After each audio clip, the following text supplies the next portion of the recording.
you always hear the 80-20 rule, right? Sports are 80% mental, 20% physical, right? Yeah. And we would ask them like, do you think it's 80-20, or like if you had to put a number on it, like what would you say?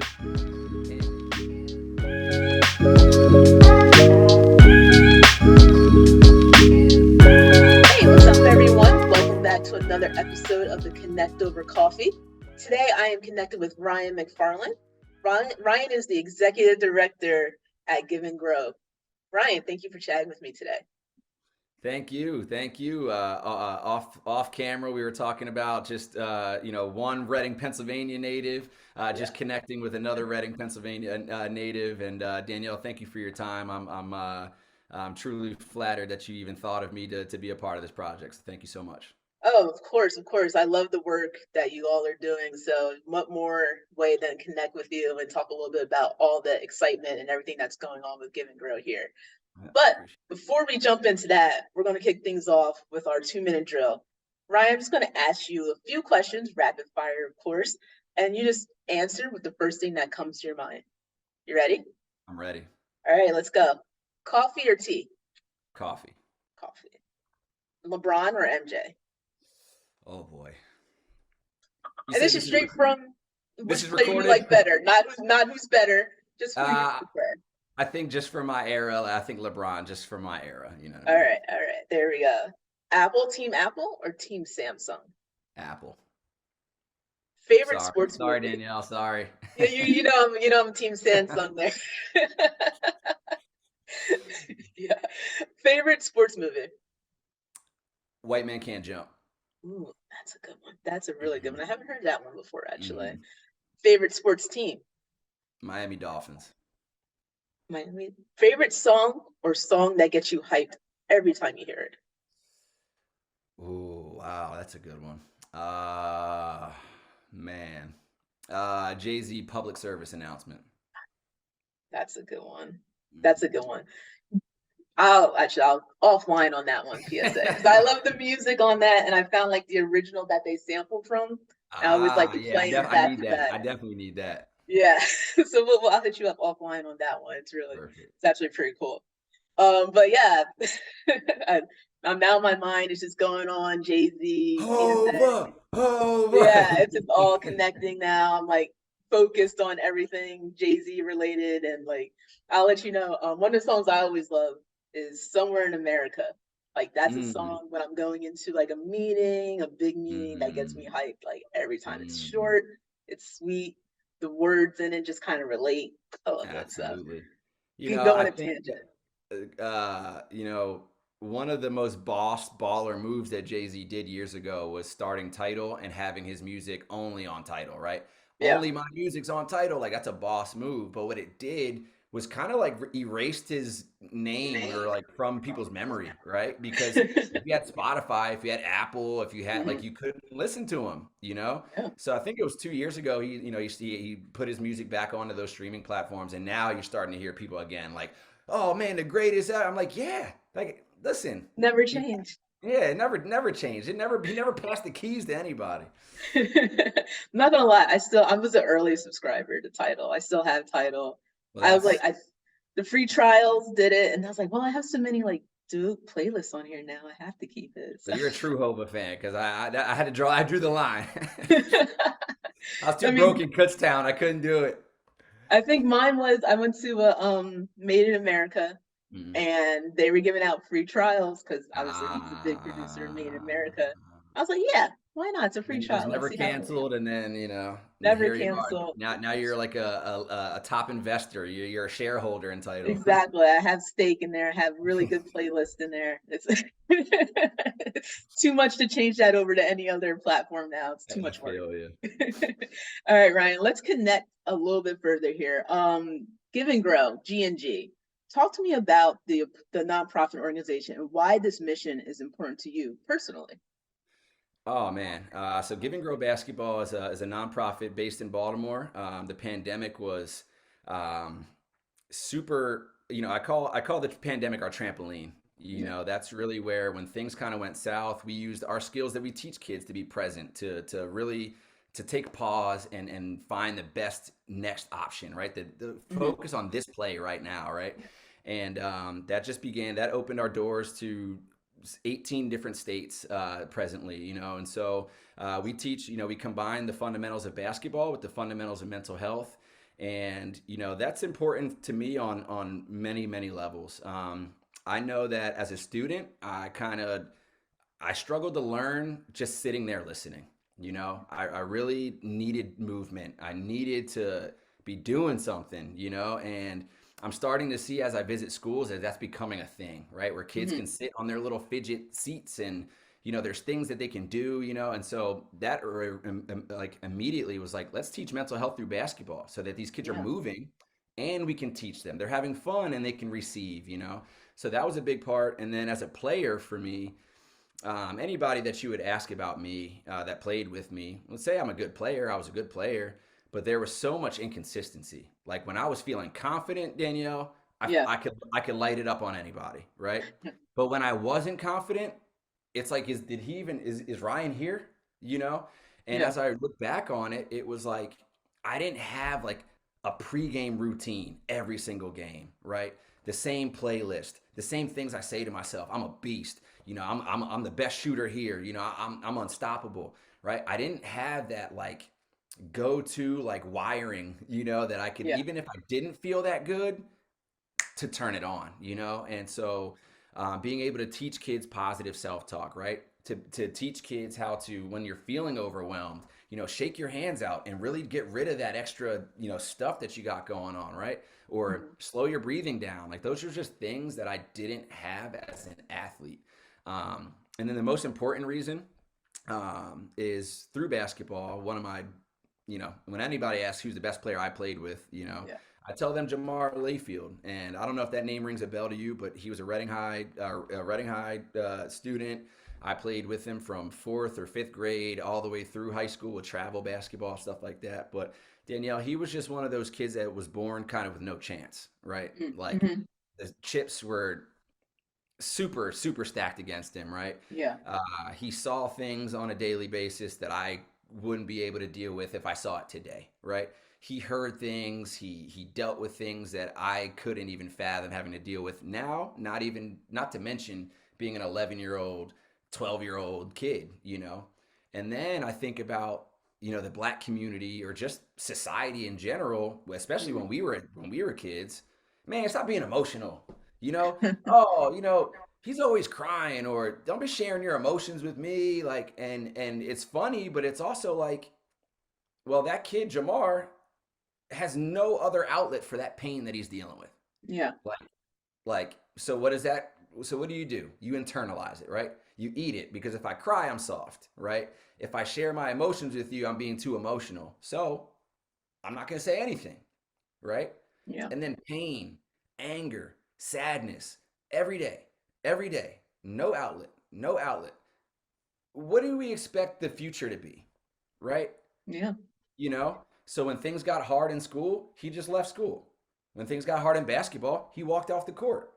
Now he's the best player, like Jermaine Jackson, Jordan Yeah. Berdine, all Trinity Berdine. All of these guys were like, "Yo, what's up, Jamar?" Like, and Yeah. it's just like, but he didn't have the skills off the court.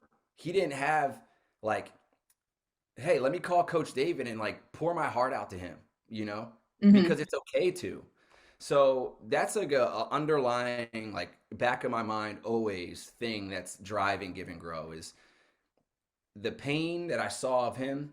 Today no one knows where he is. The last time we saw him, he was strung out on Penn Street, challenging people to play one on one for money. Wow. And it's like, that's so sad.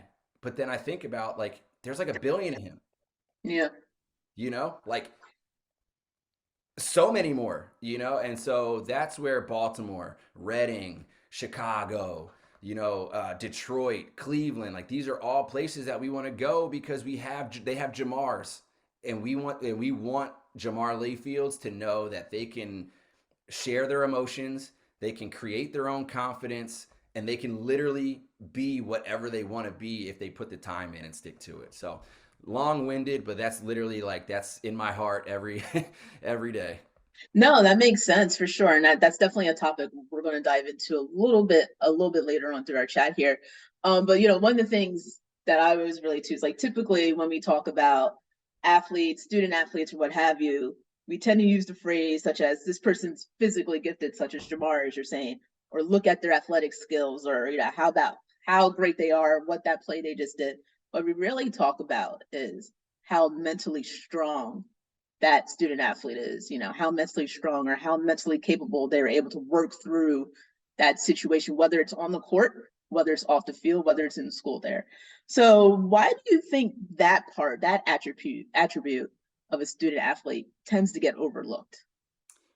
Well, because we've made unbelievable strides in Mm-hmm. the mental health space. That's kind of we saw Kevin Love speaking openly. We saw DeMar DeRozan speaking openly about mental health. So we were like, all right, cool. Athletes are starting to talk about it, meaning Yeah. adults are starting to talk about it.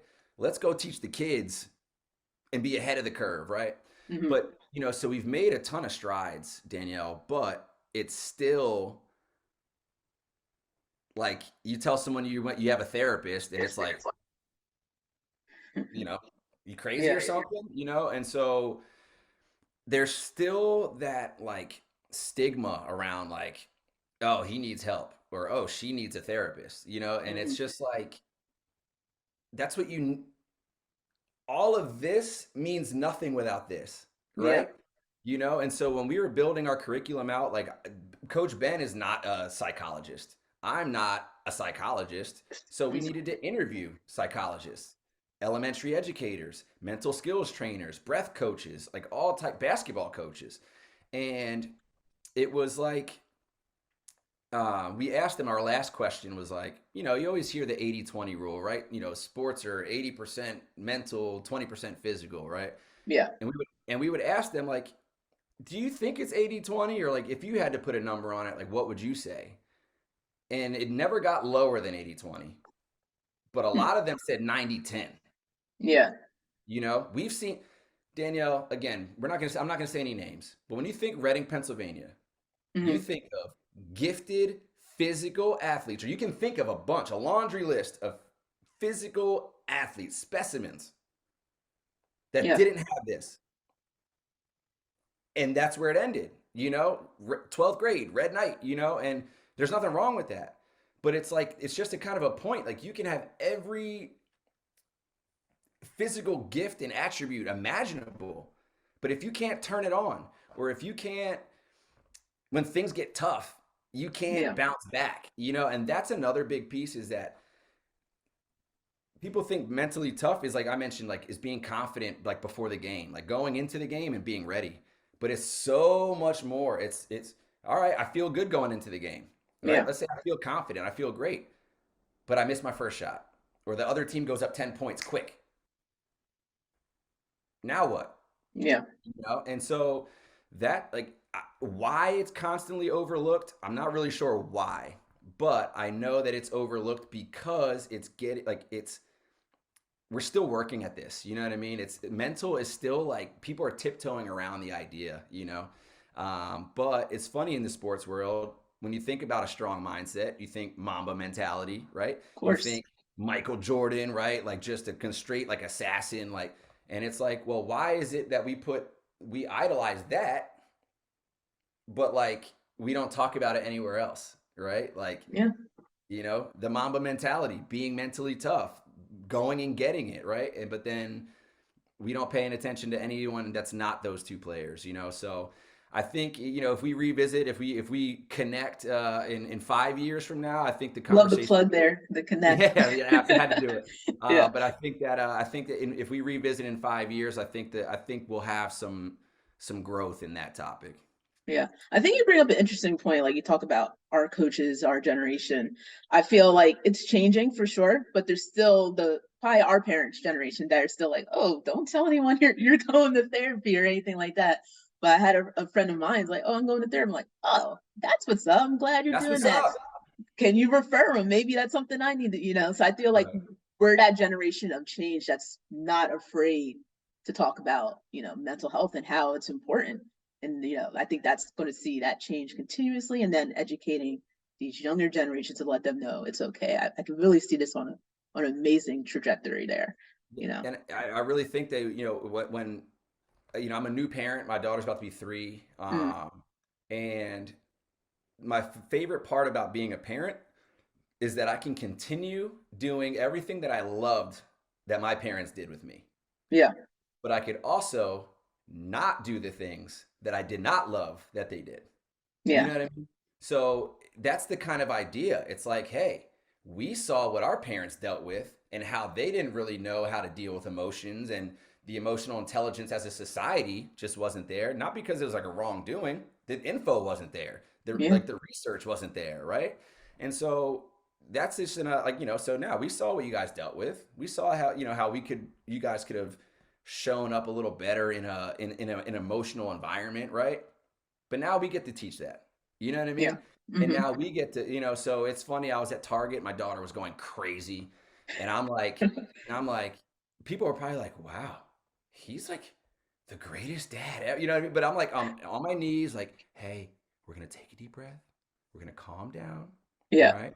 I understand that you're having big feelings, okay, but we just need to move on. And people are probably like, man, if that was my kid, I would have, and it's just like, but it's no, like, it's a different time, and it's like, what, me saying, hey, get over here, and you listen to me, like, what am I, like, what am I giving her? Like, what am I, like, giving off or teaching, So Hmm. easier said than done, but it's like, hey, I want to understand where she's coming from, or I at least want her to know that I want to know where she's coming from, if Yeah. that makes sense. That does make sense. I think a big word you use is your feelings. You're having big feelings right now, right? And understanding those big feelings can sometimes be positive, but they're Hmm. still like Still big. way, they're still there. They're still way outlandish. And Hmm. understanding that and how to rein in that positivity still in a positive way, so that when you are having those other big feelings on the negative side, being able to like incorporate those positive feelings. I think that's very important. Like, And just I guess letting it's them go, Danielle, and yeah. just letting them go. So many people, like, if you ask 100 men, not any color, just men, Hmm. do you have emotions? So many of them would be like, no. You know what I mean? But it's like, Yeah. if you have a pulse, if you are a human being, you have Yeah. emotions. Hmm. When those guys get angry and get into a fight, That's emotion. you're in emotions, right? And Yep. the biggest thing is like, people feel like emotions are permanent, and they're not. When you feel that tightness in your stomach, you're angry, take Hmm. some deep breaths, go do something different, like, and it's gonna pass.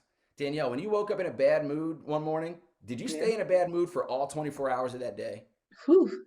Maybe. No, I'm just joking. Yeah. But No, but it's yeah, I funny. mean, that's a But go you away, do see a something that you're friend, or you enjoying. see someone Yeah. at work that you really like, or you hear the song that makes you get up and move. Like, no Hmm. one stays in that state, even if the majority of the day you were sad or angry, right? Yeah. There's it's highs and lows, right? It's just, so just knowing that they're big feelings and they're temporary big feelings is so huge. Yeah, for sure. And then like just kind of on the same topic, same theme here, like do you feel probably in most cases or all cases essentially a strong mind is probably the most important attribute that not just a student athlete can do, because on the court you need to have that strong mind when something goes wrong, but also in the classroom you need to have that strong mind, or in the workplace as we grow up to be professionals. Do you feel like that's the biggest attribute to succeed essentially?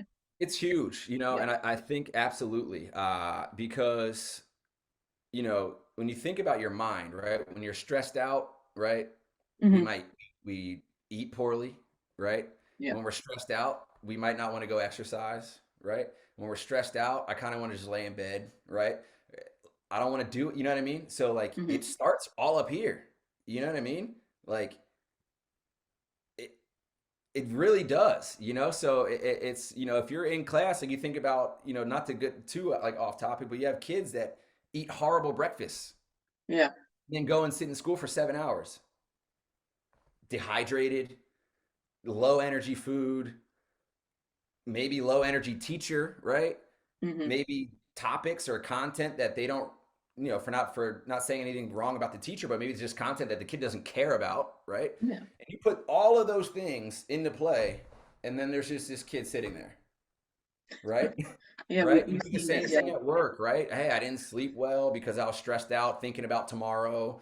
I didn't have a breakfast. I drank a coffee, no water, right? Now I'm going to work. It's a stressful day at the office. Like, well, yeah. Well, what did you do to get your mind right? Did you walk? Did you go to the gym? Did you have Mhm. water? Did you eat a fruit? Like, and so it's if you want to accomplish anything, you need your mind, right? Like Yeah. if we're gonna sit down and play chess, right? So it all begins and ends there, and it's like a real story too. Is like I actually just posted on Facebook earlier today.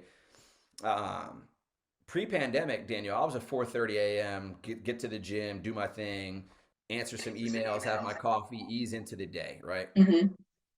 And then a lot of days I'd finish by 11, and I'm like, well, if I want to do more, I can do more, but otherwise, like I'm pretty much done, you know? Yeah. And the pandemic hits, everybody's at home. Then I had my daughter, and then that 4:30 a.m. thing became like a thing of the past, like almost like a myth. You know what I mean? And work started to pick up, and obligations start to pick up, and stress starts to pick up. And I would only go to the gym like when I could make it. All right, I have Danielle till 11. If I can get there at like 11:15, I got until 12, and it's like, but then what would happen? I find reasons not to go to the gym, right? Yeah. I'm just gonna I gotta send these emails. And so I started probably 3 weeks ago, waking up again 4 a.m., getting to the gym first, doing that first, and knocking that out before I do anything else. Hmm. And then I answer some emails. Then I do this or that. And Danielle, the difference is unreal. Like the energy Yeah. is up, the focus. I feel sharp. Like I feel like I can just go. I feel like I'm caught up. And that's just such a huge thing is like it all starts up there. If you can do your first thing in the morning to charge your brain up, like what can't you accomplish throughout the day, right? But we live in a very low energy like society. Like, hey, I'm just gonna Yeah. sit here and binge on these new 6 episodes, or So really, it's hard, but just doing those things. I even started writing in a journal, like just kind of doing different, like using that time before anyone is up. That's me time, right? To invest in myself. And it's only been about 3, 4 weeks. They say 6 weeks becomes routine, so I'm still working on it. But it's like the difference over the last 3 weeks has been unreal. Like I'm waking up at 4 a.m. with no alarm clock. Yeah. So it's tough, but it's when you really pay attention to the mind, you show your mind some love, everything kind of gets easier. Yeah, and it's repetition too, right? I journal. That's my thing in the morning because I like to work out at night. That's just how I relax. Yep, It's yep, yep, weird. yep. Everybody Probably got their not the way for best, but that's my sure. thing. But I do journal. I take that time before, anyone's probably awake on the computers and you have to answer any emails. I journal out, positive thinking. What are three things I want to work on? What's working well? Like, what are you grateful for? Mhm. All those things I write it out and it just It's so makes it a important, little easier. it's like, obviously the best bet is, yeah, go to therapy or talk to that friend and share like verbally, but it's like just something about putting that pen to the paper. Yeah. It's private, but it's out there, it's Mhm. your thoughts going on to paper. So can't, you see the posts, you see the Instagram, people saying do this, do that. Sometimes when we're told to do things, we don't want to do them, right? Yeah, that's for But sure. just kind of experimenting myself, putting my toes into the water. And I'm just really, really grateful that I had the realization that I needed to get that back. I felt Yeah. physically low. I felt like my mind was kind of going all over the place, and it's been amazing just to refocus, recharge, and I feel amazing. No, that's great. That's great. But let's connect a little bit further here. G&G basketball does a Yes, lot of tremendous work with inner city youth in areas like Baltimore City, and then of course where we're from, our hometown, Reading, PA. Shout out Reading, absolutely. of That felt course. amazing. By the way, we'll talk about that. That felt so good. Yeah. Chat with me of the importance of having a program like G&G, using sports as a vehicle to elevate emotional learning, essentially. And I'm sorry, I missed the beginning of the question. So So just just yeah, yeah, definitely. So I was just saying, chat with me the importance of G&G basketball using outlets such as sports to elevate emotional learning for students. absolutely. Yeah. Great question. So, as we became a nonprofit, obviously we're learning a lot about schools. We're learning what schools are teaching. We're learning about mental health with kids, and social emotional learning, or SEL, is like department, I guess, that we fall under.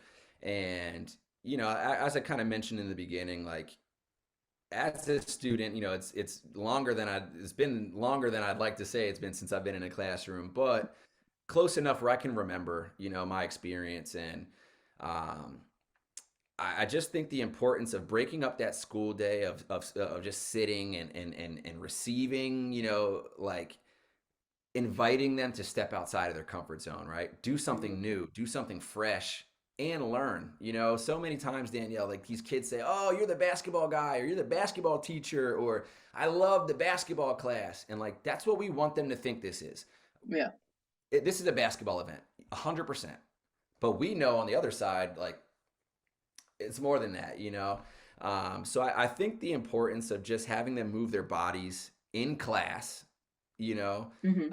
being with their friends, having something high energy. We even see teachers getting involved and moving as well. And I think that where these children are, whether it's in person or a virtual, a lot of our what we do virtually is nationwide is virtual, obviously, Yeah. and you know, just seeing how screen time or technology is kind of frowned upon after the pandemic with kids, but then seeing that our screen time is totally different, right? Hmm. Like I think like we use basketball, Danielle, to meet these kids where they're already inspired and they already kind of like live. It's the biggest youth sport in the country, right?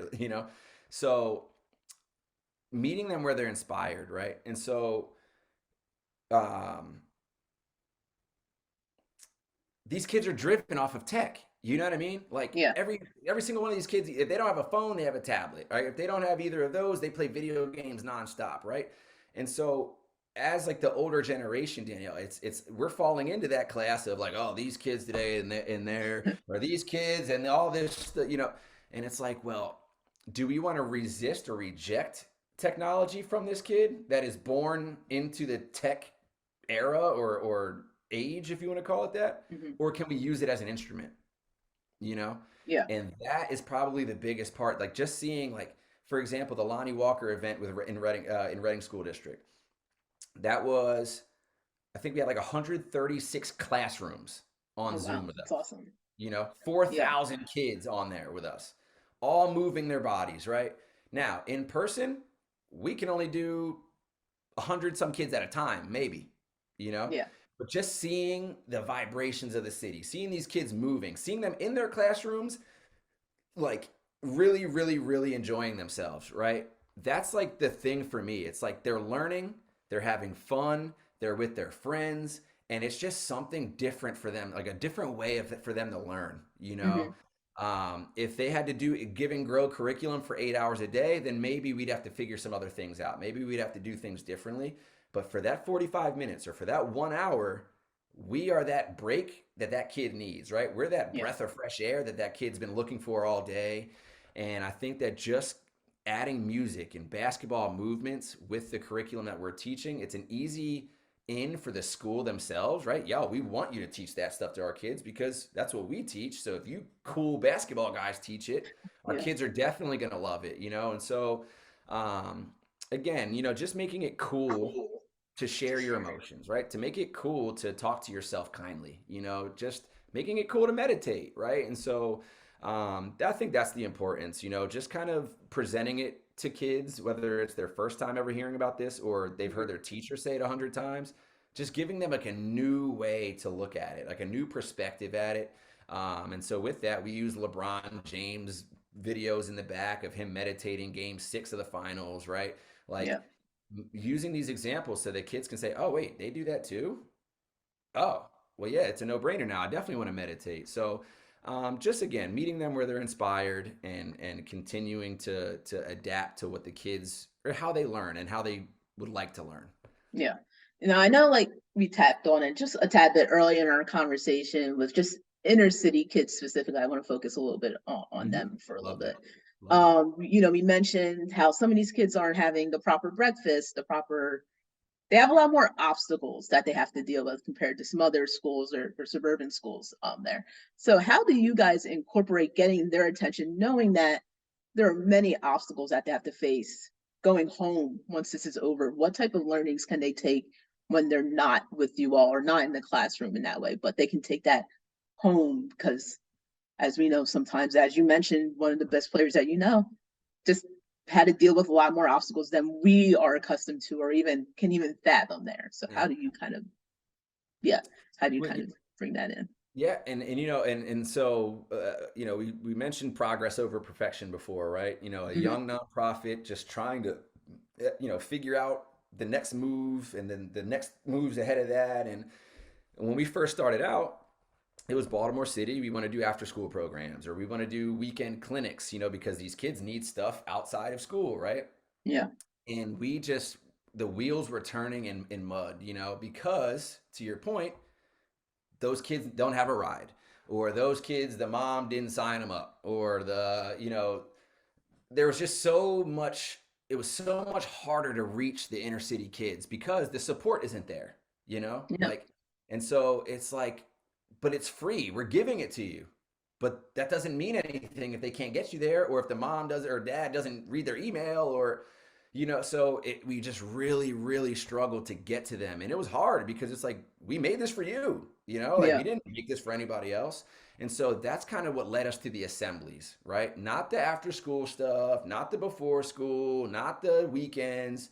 We're going to get them when they are at school. Because if that Hmm. school has 800 kids, well, guess how many kids we got today, you know? And Yeah. so that's kind of where we landed with that. That was our first obstacle. How do we get to them? Because it was not easy, right? The other thing is that I'm learning is that, you know, as much as these kids need mental health support and the skills that we teach, this is again from experience. I met with a principal pre-pandemic. I had a 6-week program leading up to when everything shut down. So I think the sixth class was like the week that everything shut down, right? Okay. And so probably like week 4, I'm talking to the principal. Now this is a principal, like this is a school, like, I mean, metal detectors, the whole, like, full disclosure, like the whole hallways just smelled like straight weed, Yeah. like it was just like, wow, like this ain't holy name. You know what I mean? And and so, but it was a realization. I think I needed that, because we know I didn't go to Reading High, right? I everything that I saw, like the conditions of this school were like movies and TV, like for Hmm. real. So I saw it straight up. I saw it. I was right there, and I'm talking to the principal, and she like observed the class, and she was like, I really love what you do. That you're so good with them. And I was like, yeah, the mental health is a huge part. Yeah, I'm thinking that's what she's talking about, right? Because that's what makes Yeah. us different. She said, yeah, I mean, I love that part, but like they just don't. These kids don't ever get to speak to a male. Oh, wow. Like she's like, I asked these boys, and now it was a seventh grade group of boys that was basically like we're gonna protect these kids at all costs. We're gonna give them as much Yeah. value and support as possible because they have a way out, right? And so she said, I asked them every Monday or every chance I get when the last time they spoke to an adult male was. And she said some of them will go weeks, 3, 4 weeks without having a conversation with an adult male, right? Wow. So I bring that up because it's like, how do we teach them about mental health and feelings? Like these kids that are hard in the classrooms and that don't do this or that or have bad test scores or whatever. And it's like, well, one, I'm a black male that shows them love. So they're already like, yo, like these kids come and give me hugs. Like Yeah. 6th grade, 7th grade boys come give me hugs. They don't shake my hand, they come and give me a hug. And I'm like, so check one, I look like them and I'm positive. So that's already something that they're drawn to because they don't get Yeah. that. Right? The next thing is obviously the education piece, right? Like, so, oh man, Coach Ryan can shoot, like he can play, like he can really hoop.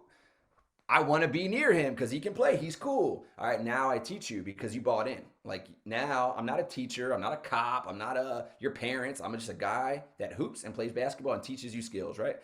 And so a great example. I had a kid, Jose. He's in our middle school kid in our program, and it was his first day, Danielle. His first day in our Hmm. program, and I was teaching them, and this is something that you and I will do, but we taught them if you want to try it, is shaking their hands, right? Shake your Yeah. hand, shake your arms out, and pay attention to your fingertips when you shake your hands out because there's like extra weight in your fingertips, and that's where all your stress, your anxiety, your depression, that's where all that stuff lives, right? So Yeah. you shake that off. When you hear shake it off, like that's not just like a song, right? Like it's scientific, it really is. Yeah. And so I said you do this when you feel overwhelmed. So I use like knock on wood, so we don't raise hands. I say, hey, knock on wood if like you feel overwhelmed at home sometimes. Pretty much every single one of them knock on wood. Knock on wood if you feel like you're not good enough, right? Kids are knocking, knocking, knocking, knocking. I'm like, that's that voice in your head, right? That's Hmm. all this stuff going on are things that you don't have control over right now. So what we can do is we can shake that voice in your head out, right? We can shake out that anxiety, that stress, shake it out, right? Let it go. Like we talked about with those emotions, let them go. And then we'll be focused. We'll be in the present moment. Like we'll be calm, right? Yeah. And so it was so funny. So we did that like the first part of the class. And then so drill 1, 2, 3, I forget, we go probably like 35, 40 minutes into the class. And so we got into like a relay race where now it's like relay race and you have to make a bucket before you can take the ball back to your teammates, right?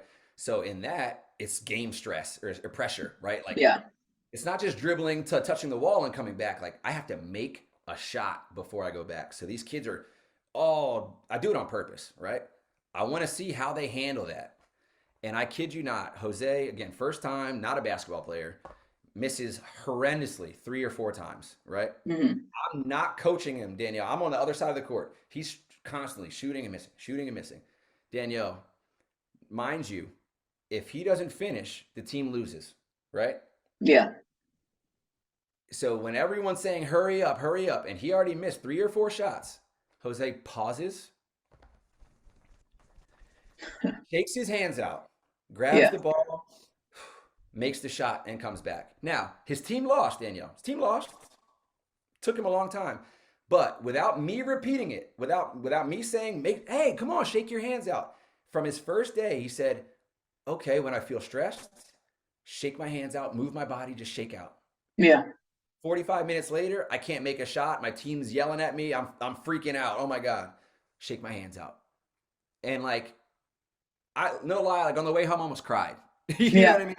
Because it's like that's I always say if one kid out of all the kids that we teach is ready to pick up a gun or ready to steal something or ready to do whatever, and they just pause for a second and ask themselves what's important now, or they shake their hands out and move on. Like if just one kid out of the 20,000 that we've seen, that's impact.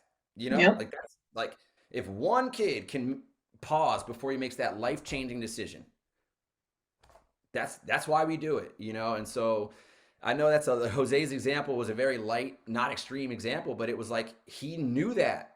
He learned that. And if he goes home and parents are fighting and he's in his room trying to cover his ears, maybe he shakes out, right? Yeah. Right? Before running away or so yeah, that's just teaching them these skills. Hey, take, control your breathing, right? Hey, Hmm. when you wake up in the morning, don't say you're ugly or you're fat. Come on, like be nice to yourself, right? Tell yourself you're beautiful. Tell yourself you look perfect, right? Because those are things that you have control over, right? Like Yeah. Danielle, if you look in the mirror every day and you say you're not pretty, you're not pretty, you're not pretty, eventually you're not going to feel pretty and you'll never feel pretty, right? Yeah. And so it's just like, you know, those are the little things, right? We don't, what we teach isn't a remedy, isn't going to cure anxiety or cure depression.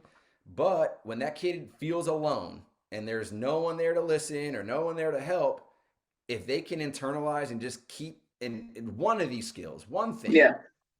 it's worth it, because like I mentioned with Jamar, there are some of these kids,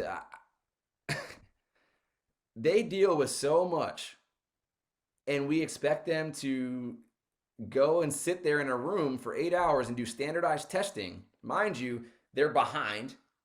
They're not, they're dehydrated. The nutrition is poor. They have trauma. And then you want them to sit in a quiet room for 8 hours Yeah. and take a test on things that they don't really even know to begin with. And then when they don't perform at a high level, oh, these Baltimore kids, or these inner city kids, like they just look at these scores.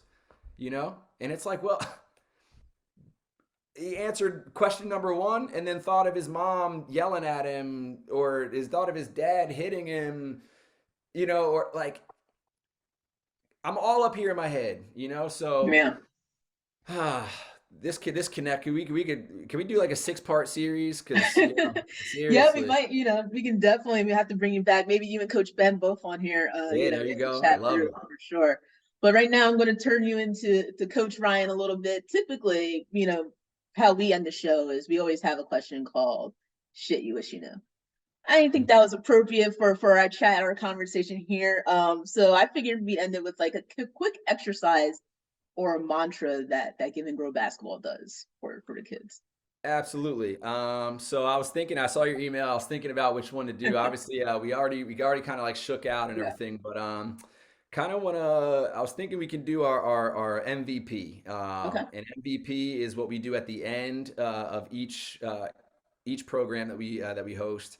And it's not most valuable player. It's mindfulness, visualization, and positive self-talk. This is kind of where, we've been moving our bodies and really turning up, for 35, 40 minutes with these kids. Now it's time to slow it down, show ourselves some love, get focused, and then move on and carry on with our day. So, do you meditate? I do not, Okay. but Have you meditated? probably not. I mean, I tried yoga. I'll be Gotcha. honest, I'm No. more of a like I like to move around with my exercise. I'm more of a hit trainer, it's just from Yep. And the no, type of I'm trainer with I you. am. I'm totally again. Yeah. You are part of probably like the 95% of the country, probably that, or maybe probably even more than that. Yeah. But so I kind of want to walk you through that, and I think doing it on Zoom on a one-on-one, I'm stepping outside my comfort zone. So Okay. I hope that you would do the same, so Of that we course. can share this together. So real simple. We'll just start off. We're gonna close our eyes if you feel Okay. comfortable doing so. Yep. All right. And we'll start off with 3 deep breaths. So when you go to inhale, so much of us we inhale with our chest, Mm-hmm. but I want you to inhale and take all that air to your belly for these 3. Okay. Okay. So we'll go 3 together. All right. In through your nose, out through your mouth, in through your nose, out through your mouth. We have one more here. In through your nose, hold it, hold it, out through your mouth. So stay with me here. So the M in MVP is for mindfulness, and mindfulness is simply being aware of your thoughts, being aware of your feelings, your environment, yourself, really. So Danielle, what we're gonna do, since you're a working professional here, this is something that I like to do. So we'll do a body scan for our mindfulness piece, Okay. where I want you to start and I want you to put all your attention to the top of your head, like to your skull, scalp, if you will. Okay. Just see if you can feel anything going on up there.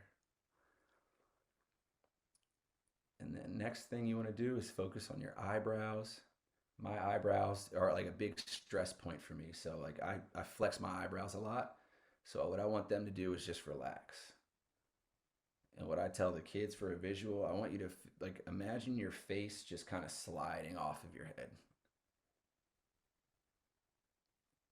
And then we want to focus on our jaw. I also clench my jaw every once in a while. So we just want to let that hang or just relax. And then we can get into our neck. Again, just relaxing, not fighting. And lastly, we'll just go down to our shoulders since we're sitting. Just relax your shoulders. All right. And the V for MVP stands for visualization. Using your imagination, but also seeing what it is that you want. So again, Danielle, I know you're in a new venture, a new career venture.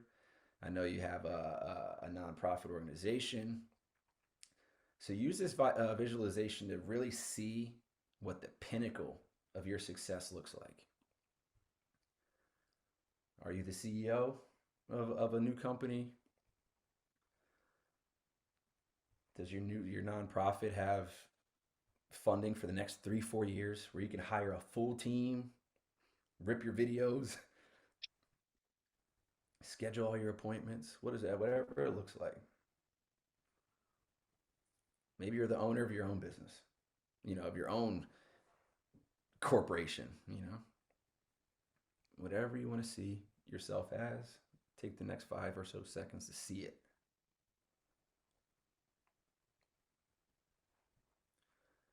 And the P in MVP stands for positive self talk because the way we talk to ourselves determines our reality, it determines what's real.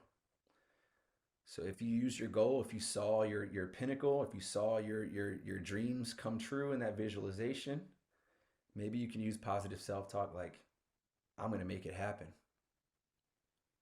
I will make it there. I got this. I know exactly what I'm going to do next. And then lastly, we close out our MVP with 3 deep breaths. Reminder to breathe into your belly and out through your mouth. In through your nose. Out through your mouth. And one more. In through your nose. And out through your mouth. And when you're ready, you can gently open your eyes.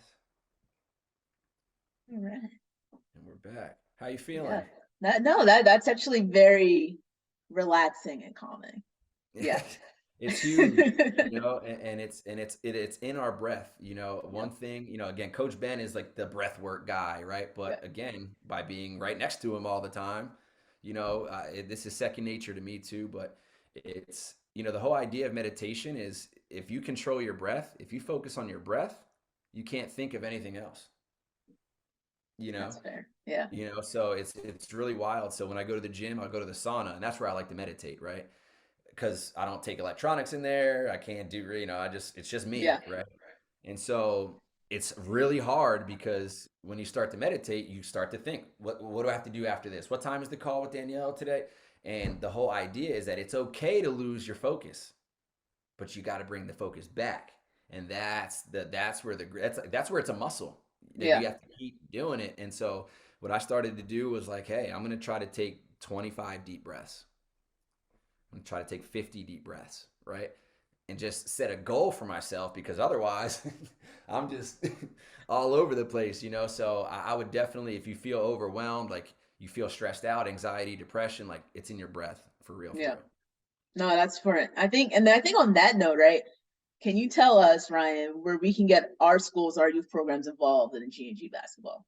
Absolutely. So you can find us on www.giveandgrowbasketball.org. To keep it simple for you, that is GIVE, N as in Nancy, growbasketball.org. Info@giveandgrowbasketball.org. We do virtual assemblies with schools. We do in-person assemblies. This is an action-packed spring for me. I will be in Utah for a week. I will be in Chicago and potentially Milwaukee presenting. So we made some crazy strides with our virtual programming, but we also know that there's a lot of schools that really want that human connection too. So email or the website, you can actually contact us through the website as well. But people ask us what our goal is all the time, Danielle, and we just want to serve kids. If we take care of kids, everything else will take care of itself, and we truly believe that. So Danielle, thank you for your time. This is didn't even feel like an interview, honestly. This felt like a conversation, and that's just a true testament to you, your spirit, and I hope more and more people take advantage of this opportunity to meet with you.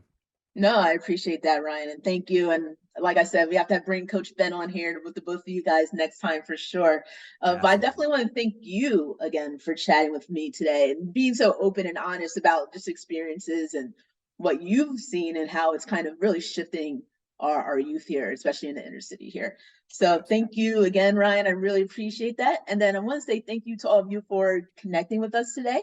If you want to see more content like this, feel free to subscribe to our channel. And don't forget to like us on LinkedIn, Facebook, and of course, IG. Let's connect soon, guys.